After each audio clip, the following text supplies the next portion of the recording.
Pagdating sa mga scooter, kilalang kilala dito sa Pilipinas ang Yamaha Inmax, Honda PCX, Yamaha Aerox, at ang Honda IDV. Sa madaling salita, Yamaha at Honda lang ang nangungunang brand dito sa Pilipinas pagdating sa mga scooter. Kaya naman sa video na ito ibabahagi natin ang 5 sa 10 150cc na scooter o automatic na motorsiklong galing sa ibang brand na di hamak na mas mura ang presyo, maganda ang forma, at kayang-kaya na sumabay sa mga kilalang brand. Number 1, SK Go Bolt 150. Sa unang tingin akalain mong isa itong maxi scooter na 400cc, dahil kuhang-kuha nito ang forma ng Yamaha X-Max. Napakamoderno at elegante ang forma nitong scooter na ito, mayroon itong mataas na windshield. Naka-LED lahat ng kanyang mga ilaw, at siguradong mapapalingon ang kahit na sino dahil napakaganda ng kanyang forma.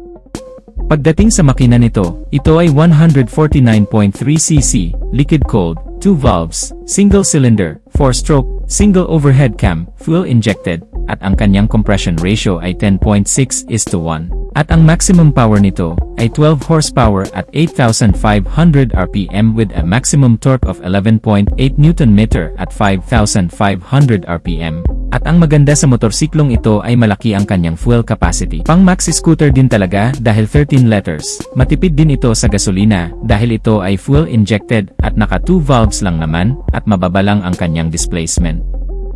Kumukonsumo lang ito ng 40 km per liter, kaya naman sa isang full tank nito malayong malayo na talaga ang mararating mo. Pagdating naman sa kanyang mga preno, sa harapan ay naka-disc brake, sa likuran ay naka-disc brake din. Ang kanyang mga gulong ay malalapad. Ang sukat ng kanyang gulong sa harapan ay 110/70/13, sa likod naman ay 130/70/13 at naka-tubeless na ang mga ito.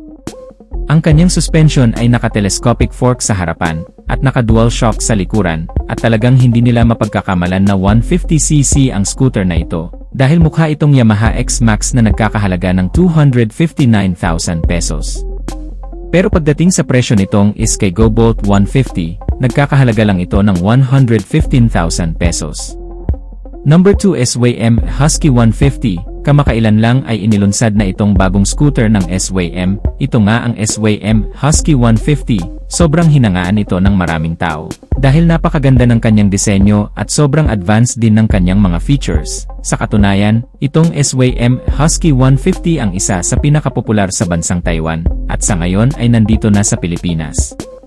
Pagdating sa kanyang forma, hindi mo rin isipin na 150cc lang ang motorsiklong to. Moderno din ang kanyang design, naka-LED na din lahat ng kanyang ilaw. Meron din itong windshield at ang maganda pa dito sa SYM Husky 150 ay meron itong mga safety features kagaya ng ABS o anti-lock braking system dahil naka-dual channel ABS na ito.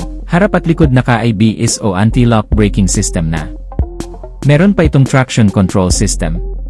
Pagdating sa kanyang makina, ito ay 150cc, single cylinder, 4-stroke, 4 valves, liquid-cooled, ang kanyang compression ratio ay 11.2:1. Ang maximum power ay 10.8 kilowatts at 8,000 RPM, with a maximum torque of 14.5 Nm at 6,000 RPM. Ito'y naka-electric fuel injected na din. Ang maganda rin sa motorsiklong to ay malaki ang kanyang fuel capacity. 15 liters ang isang full tank nito kaya malayo na rin ang mararating mo sa isang full tank mo. Matipid din ito sa gasolina dahil ito'y electric fuel injected. Kumukonsumo lang din ito ng 40 to 45 km per liter. Napakalapad ng kanyang mga gulong. Ang sukat ng kanyang gulong sa harapan ay 120/70/13, sa likod naman ay 130/70/13, naka-tubeless na rin ang mga ito. Pagdating sa kanyang suspension, naka-telescopic fork sa harapan at sa likuran naman ay naka-monoshock. Hindi ba napakaganda ng forma nitong bagong SYM Husky 150? Siguradong marami rin ang bibili ng scooter na ito. Pagdating naman sa kanyang presyo ay nagkakahalaga lang ito ng 152,000 pesos. Number 3. IFKM Slick 150. Napakaganda din ng forma nitong Slick 150. Naka-LED na rin lahat ng kanyang mga ilaw. Meron din itong windshield dito sa harapan at ang maganda sa kanya ay naka-flat footboard na ito kaya meron kang paglalagyan ng mga gamit mo dito sa harapan. At pagdating naman sa makina nito, ito ay 150cc, 4-stroke, 4 valves, liquid-cooled, single cylinder, single overhead cam.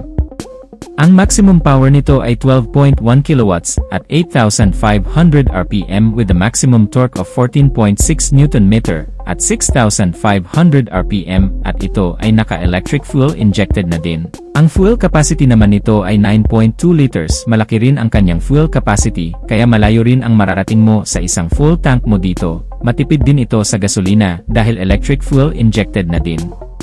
Kumukonsumo lang din ito ng up to 40 km per liter. Pagdating naman sa kanyang preno, naka-disc brake sa harapan at naka-disc brake na rin dito sa likuran. Sa suspension naman, naka-telescopic fork sa harapan at naka-dual shock dito sa likuran. Ang sukat naman ng kanyang gulong sa harapan ay 100 by 80 by 14. Sa likod naman ay 120 by 70 by 14. Napakaganda rin ang forma nitong FKM Slick 150 na ito. Pagdating naman sa kanyang presyo, nagkakahalaga lang ito ng 123,000 pesos.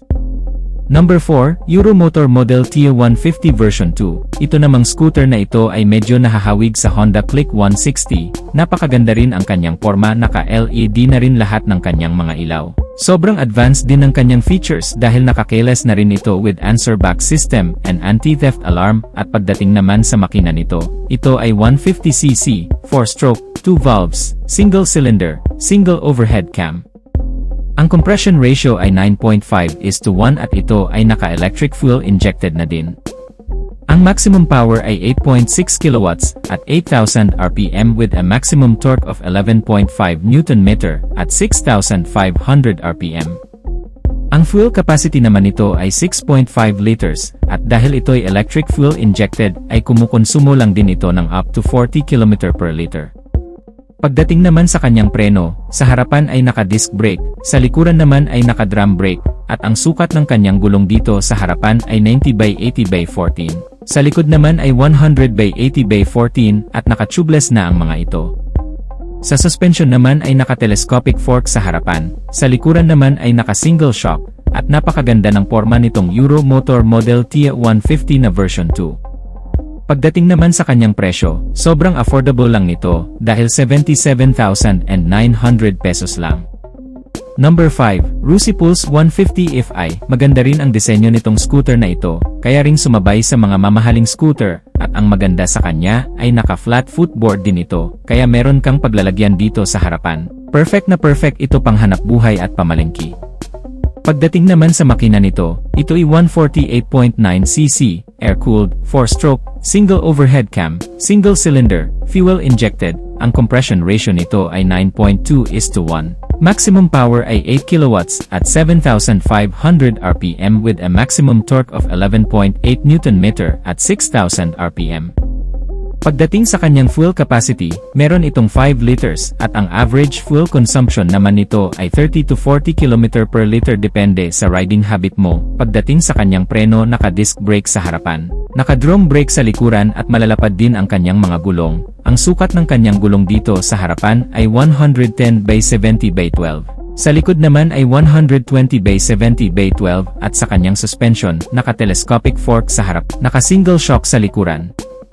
Pagdating naman sa kanyang presyo, sobrang affordable dahil nagkakahalaga lang ito ng 82,000 pesos. So that's it mga ka-Wizard Moto, natapos na tayo sa ating part 1 review sa mga 150cc na magagandang scooter maliban sa Yamaha at Honda.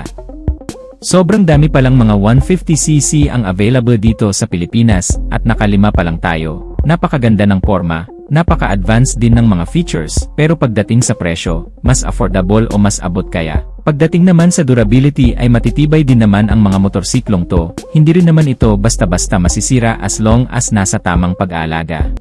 Kung ikaw ang tatanungin, ano ang pinaka nagustuhan mo sa 5 motorsiklo na napag-usapan natin sa video na ito, paki-comment mo na lang sa baba, at kung nagustuhan mo naman ang videong to, just hit like.